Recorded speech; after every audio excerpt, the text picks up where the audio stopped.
Beleza, pessoal? Bom, então a gente já vai chegando aqui com um conteúdo voltado para o concurso de agente de trânsito de Olinda. A gente separou aqui algumas questões e essas questões elas são específicas de resoluções do CONTRAN, tá bom? A gente não tem a pretensão de esgotar todas as resoluções, separamos algumas, tá bom? Já para deixar aí um gostinho de quero mais.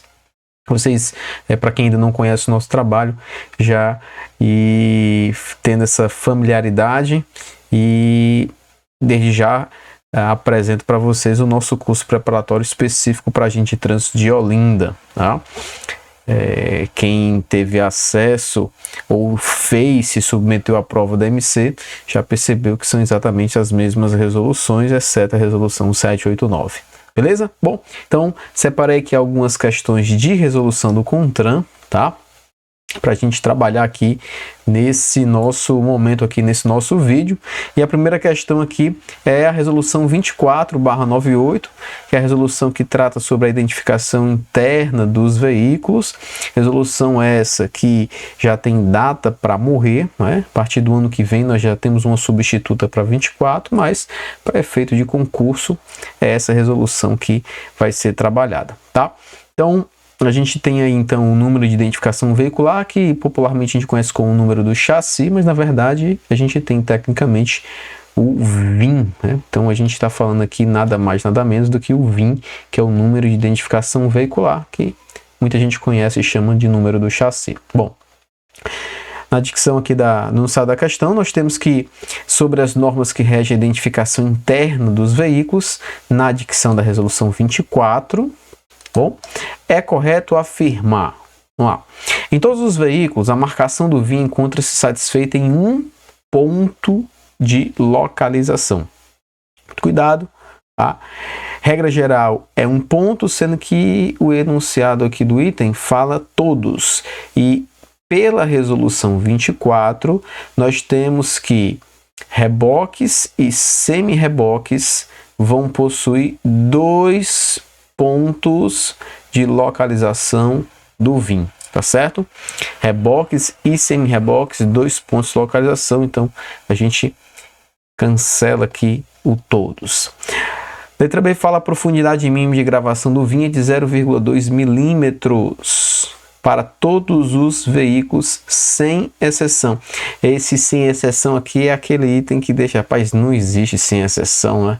Não existe. Bom, na dicção da resolução 24, todos os veículos vão ter a profundidade mínima do VIN de 0,2 milímetro e esse é o gabarito da questão, tá?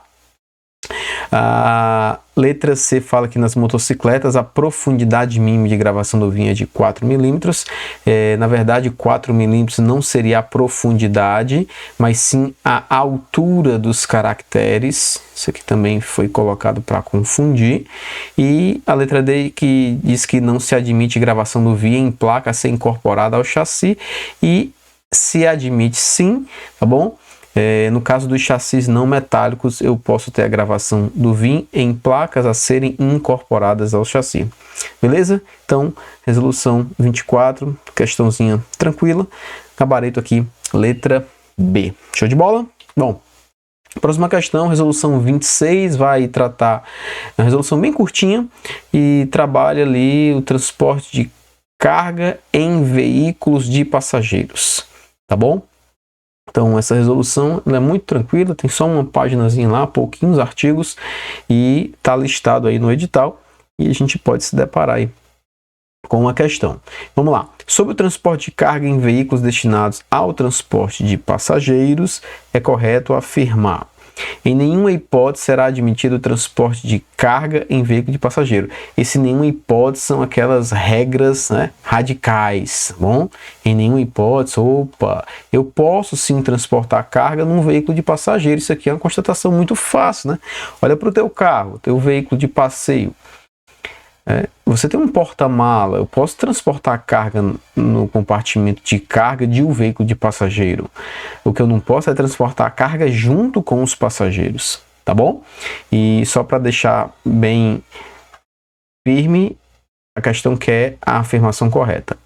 Letra B fala que para que um veículo de passageiro possa transportar carga, deverá obter autorização de trânsito junto ao órgão com circunscrição sobre a via. De novo, volta para o teu carro lá particular.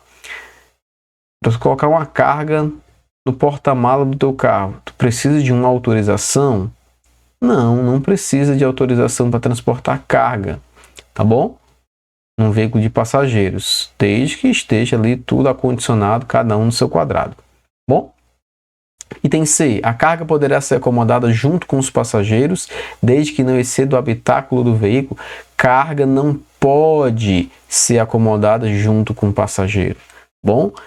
Carga no compartimento de carga, passageiro no compartimento de passageiro. Habitáculo do veículo é a parte interna do veículo, é onde ficam os passageiros. Tá bom? Não pode.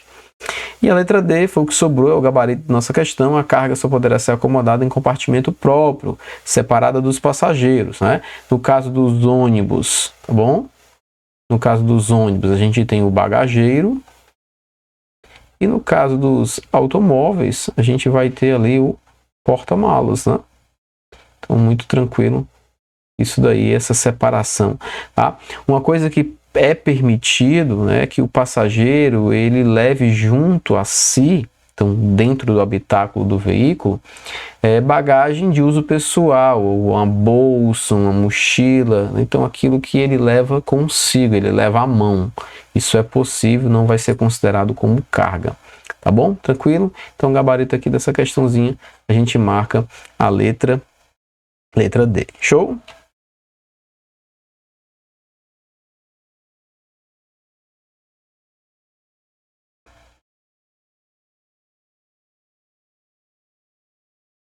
Beleza? Vamos lá. Próxima questão. A gente tem aqui, então, resolução 36. Outra questão, resoluçãozinha muito curtinha, basicamente ali 2 artigos, mas que traz um tema que pode deixar alguma dúvida aí pra gente, tá bom? Então, o que é que a gente tem aqui na resolução 36 e nessa questão? No caso de veículo que aguarda ser removido da pista de rolamento após envolver-se em sinistro de trânsito. Então, a resolução 36 vai falar sobre a sinalização de advertência de emergência.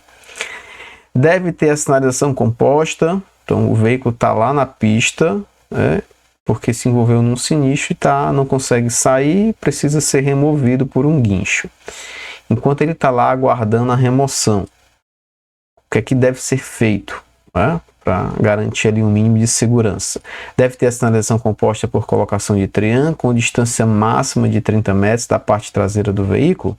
O único erro do item é falar que essa distância é uma distância máxima, quando na verdade é uma distância mínima de 30 metros, tá bom?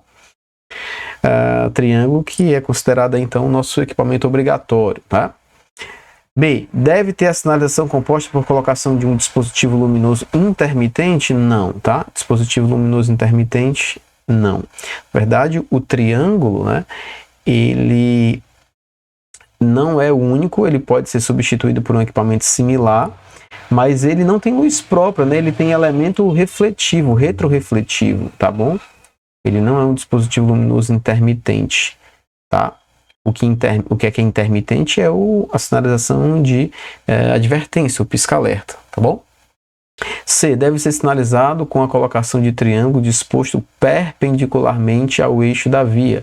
Exatamente, esse é o gabarito da questão. A colocação do triângulo deve respeitar a distância mínima de 30 metros e ser posicionado de forma perpendicular ao eixo da via, tá certo? Então, cuidado aí com pequenos detalhes, uma resolução simples, mas uma leitura atenta evita você perder, e uma questão faz toda a diferença, considerando aí a grande disputa que os concursos hoje exigem. Resolução número 110, resolução que versa ali sobre as regras do licenciamento, a estipulação do calendário de licenciamento anual e a aplicação de regras para fiscalização de veículos de outras unidades federativas. Tá? E aí a questão é o seguinte: no tocante ao veículo fiscalizado fora de sua unidade federativa de registro, é correto afirmar. De novo, ele pede uma afirmativa correta. O veículo que está sendo fiscalizado fora do seu estado de origem, ele continua submisso ao calendário de licenciamento da sua unidade federativa de registro? Não, né, pessoal? Quando o veículo está em outro estado, tá, ele vai então observar o calendário nacional e não mais o calendário estipulado pelo Detran do seu estado, tá? Que é o calendário estipulado pela Resolução 110. A atualização do licenciamento torna-se dispensável? Negativo. Ele só não precisa mais observar o calendário do Detran de origem, mas ele deve observar o calendário nacional, tá bom? Pela inexistência de um registro nacional de infrações, não está passível de autuação por débito de licenciamento. Mesmo que o veículo esteja rodando fora do seu estado de origem, se ele estiver com débito de licenciamento, ele vai sim ser autuado. E hoje existe sim um registro nacional de infrações, que é o RENAINF, tá bom? E aí sobrou a letra D. Pode ser que esse veículo que está sendo fiscalizado em outro estado não cometa infração, mesmo estando em débito em sua unidade federativa. Vou dar um exemplo bem claro. No estado do Ceará, o calendário de licenciamento estipula que a placa final 1, ela vence no mês de março. Bom, aí vamos considerar que esse carro registrado no Ceará, final 1, não pagou o licenciamento 2024. Tá rodando, foi para Pernambuco e tá rodando lá em Pernambuco. Lá em Pernambuco, esse mesmo veículo aqui, ele não vai precisar obedecer a regra do licenciamento em março, porque quando ele está fora do seu estado de origem, ele deve observar o calendário da Resolução 110. E pela 110, uma placa final 1, ela tem até o dia 30 de setembro daquele ano para regularizar o licenciamento. Então ele pode estar em débito no estado do Ceará, mas se ele estiver rodando no estado do Pernambuco, por exemplo, ele então tem até o mês de setembro, né? Aumenta aí 6 meses de prazo para regularizar o licenciamento. Então tá certo o que diz o item D. Pode ser que ele não cometa infração, mesmo estando em débito em sua unidade federativa. Isso não tira a necessidade de licenciar. Ele só vai ter que observar um outro calendário. Perfeito? Muito tranquilo, né? Vamos lá, resolução 432, resolução da alcoolemia, resolução muito batida, é uma das mais cobradas em concurso. Segundo o artigo 6º da resolução do CONTRAN, não caracteriza a infração prevista no artigo 165. Bom, a gente sabe que a infração do artigo 165 é dirigir sob influência de álcool, né? E aí eu posso ter a constatação desse álcool por exame de sangue, teste etilômetro ou sinais, tá bom? Existem 3 formas dessa caracterização. Ele quer o item que não caracteriza a infração, tá bom? Se for feito exame de sangue e apresentada qualquer concentração de álcool por litro de sangue, isso daqui caracteriza um 165. Então não é resposta, porque ele quer a que não caracteriza. O teste do etilômetro com medição realizada igual ou superior a 0,05 mg de álcool por litro de alveolar expirado.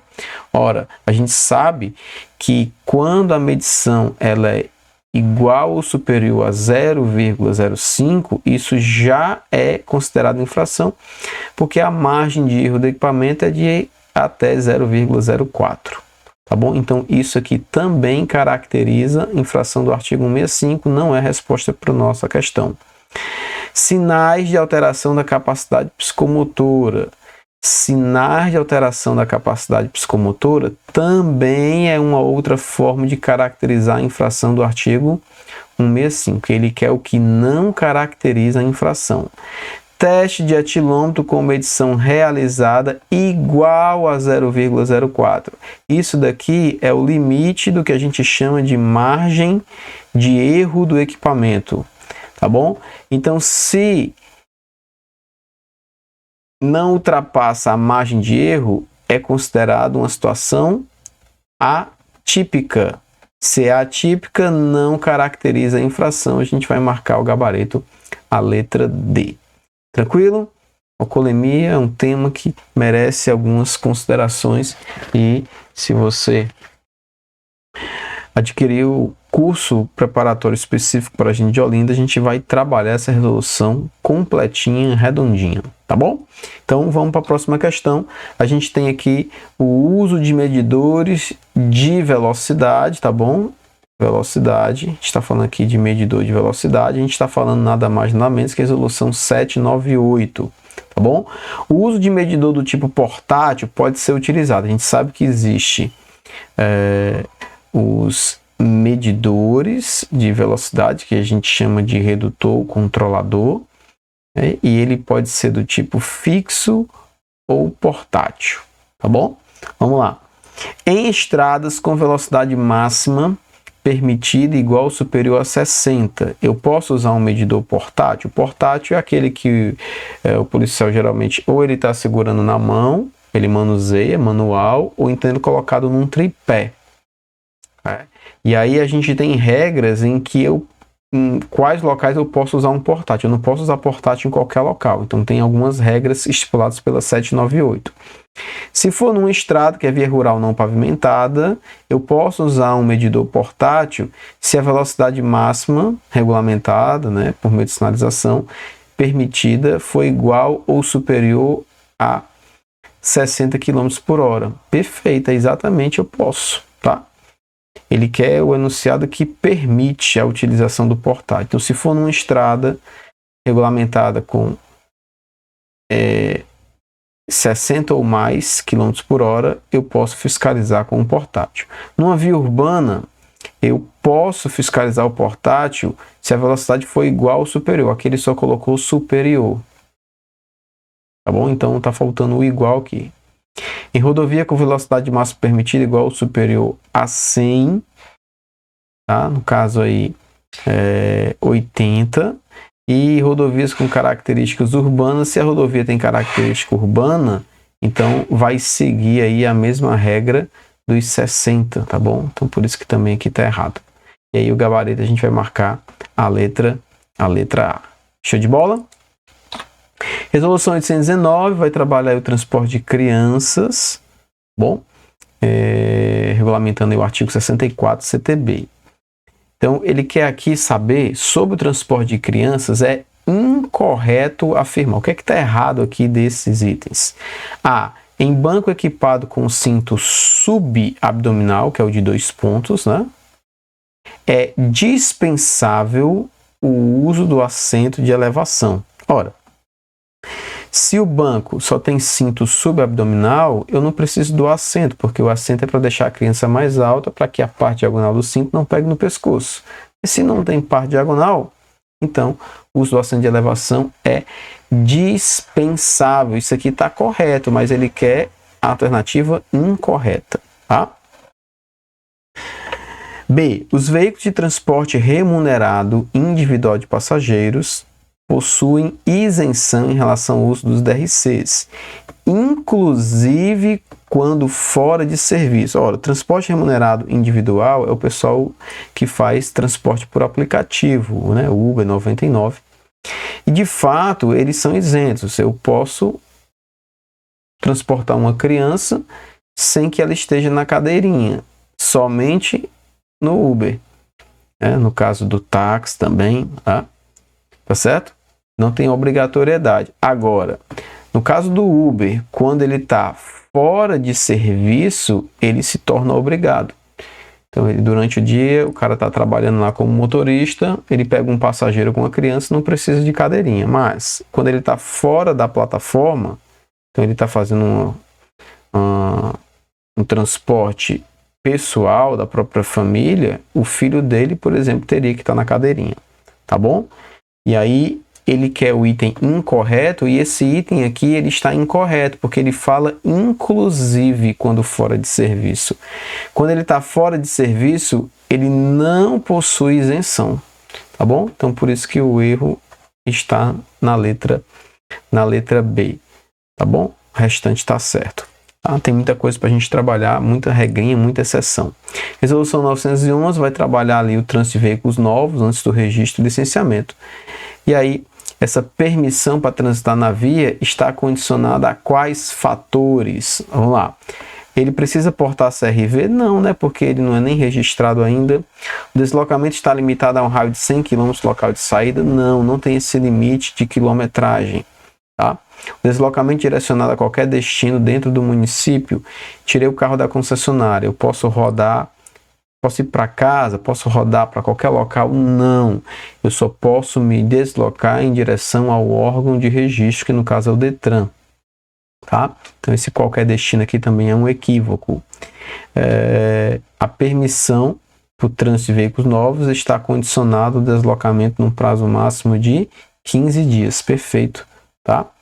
E aí, isso aqui é a regra geral. Excepcionalmente, nos estados da região norte terão 30 dias. Tá? Então, essa permissão ela está condicionada ao deslocamento num prazo máximo de 15 dias. Comprou lá no sul, vai trazer para o nordeste, tem 15 dias para fazer esse percurso. Tá bom? Resolução 916 vai trabalhar aí sobre as modificações de veículos e a gente tem o seguinte enunciado: constitui modificação permitida em veículo para a qual se exige inspeção de segurança veicular.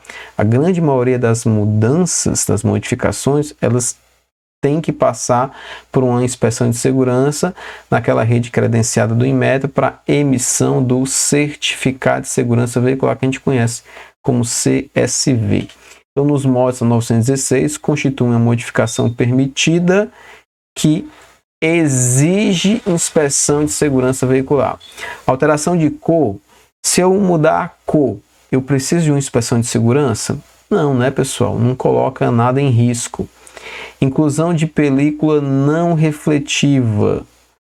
Eu posso usar películas não refletivas? Posso. Película não refletiva posso usar. Não posso película refletiva. Película não refletiva é permitido. Se eu colocar uma película não refletiva, eu preciso passar no Inmetro? Também não, né, pessoal? Também não preciso, tá? Agora, se eu alterar o guidão da motocicleta. Se eu alterar o guidão da motocicleta, opa! Eu preciso passar por uma inspeção de segurança, tá? Então o pessoal gosta de mudar, colocar alguns esportivos e tal. Se a fiscalização perceber que não é o original e ele não tiver passado pela inspeção, ele vai ter problemas com a fiscalização, tá bom? E a letra D fala que o aumento da dimensão do diâmetro externo do conjunto roda-pneu em mais de 3%, isso aqui constitui uma modificação não permitida. Isso aqui não é permitido, é proibido, tá? Então o gabarito ficou por conta da letra C. Bom, e aí eu trouxe mais uma para fechar aqui, resolução 940, sobre o motociclista, capacete, viseira. Vamos ver aqui. O enunciado da questão fala que não é dado é não permitido. Não é permitido ao motociclista transitar com a viseira levantada sob nenhuma condição. A viseira, pessoal, via de regra, ela tem que estar abaixada, mas a resolução prevê, a 940, uma pequena abertura para garantir a circulação do ar. Então, quando ele fala sob nenhuma condição, tá? É permitida que a viseira esteja parcialmente levantada. Tá? Permitir a entrada de ar, mas garantir proteção frontal aos olhos. Então, essa proibição aqui, sob nenhuma condição, é que mata o item, tá? Não é permitido ao motociclista, caso tenha observação A em sua CNH, a utilização de óculos corretivo desprovido de viseira ou óculos de proteção. Então, se tem a letra A no campo das observações da CNH, significa que aquele motorista só pode dirigir fazendo uso de lentes corretivas, tá certo? Então, isso é uma imposição dada pela própria lei, tá? Ok. Então ele está dizendo que não é permitido, tá? O óculos substituindo a viseira. Não, ele é obrigado a usar o óculos, mas ele também é obrigado a usar a viseira. Então o óculos por baixo da viseira, tá? Então, o erro aqui é falar que é desprovido de viseira. Isso não é permitido, tá? Não é permitido ao motociclista a utilização de óculos corretivo desprovido. Então, ele não pode, que é exatamente o que ele está pedindo aqui na questão. Né? Não é permitido ao motociclista utilizar óculos desprovido de viseira. E aí é o nosso gabarito, tá bom? Porque quando ele fala desprovido, seria o óculos de forma isolada, né? O óculos de forma isolada, não. O óculos, ele não substitui a viseira, tá? É isso aqui que é proibido ao motociclista, tá? E infelizmente muita gente ainda acha que é.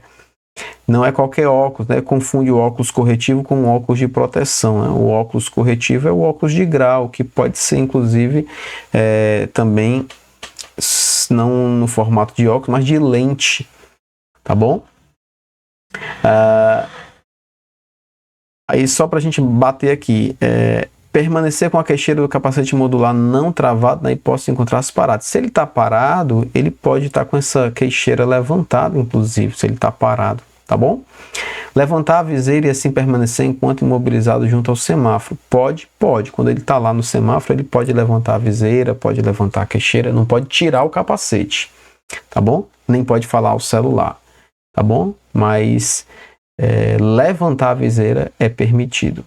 E a questão que é o que não é permitido, a gente marcou o gabarito, a letra B, beleza? Show de bola, pessoal. Então, assim, a gente quis trabalhar essas questões como uma forma de contribuir para esse estudo direcionado para o concurso de Olinda e convidar vocês para integrar o nosso time, nosso curso específico, né? Tivemos aí alguns alunos aprovados no resultado de Horizonte, que foi divulgado essa semana.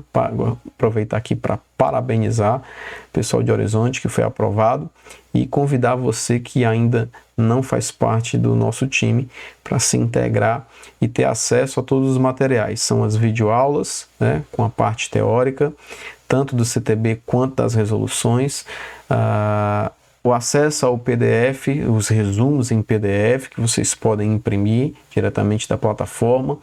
Vocês têm acesso aos mapas mentais, as questões comentadas em vídeo, e a gente também disponibiliza um grupo de WhatsApp onde vocês vão poder tirar todas as dúvidas, vou estar lá à disposição de vocês, tá bom? Então fica aí a nossa dica e a nossa sugestão de estudo para esse concurso. A gente se vê numa próxima oportunidade. Valeu, um abraço, tamo junto.